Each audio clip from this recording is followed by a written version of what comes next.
All right, good afternoon, everyone. I'm meteorologist Bobby Deskins here, tracking very closely Hurricane Irma. The 5 o'clock numbers are in, 175-mile-per-hour winds.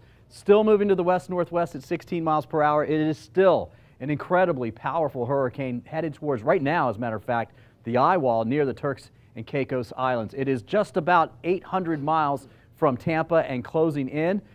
And the latest forecast is in from the Hurricane Center. You can see that it is going to continue off to the west-northwest, but this turn may be a little bit later, and the models and the forecast are shifting westward, which means instead of a run up the east coast, it is now over Lake Okeechobee, perhaps over eastern parts of Polk County, and then up east of Gainesville as we move through Saturday night, not typically Saturday night, but really Sunday night into Monday. So that's when we'll see the heaviest if this holds.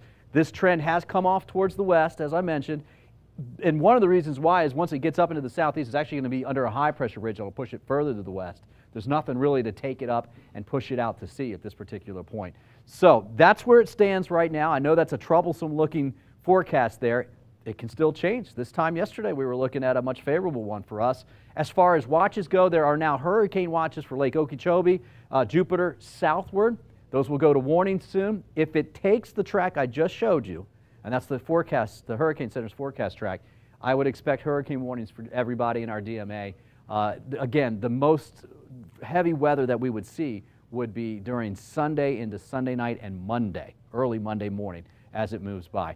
Here are the forecast models. You're going to see that they are trending to the east. There's still some concentration here on the eastern half of the state, but I meant to say they're trending off towards the west. So it's something we're going to have to watch. We've got another day and a half while it's down there, so hopefully this does change. I'll talk about some comparisons of the other models, and we'll look at your local forecast coming up.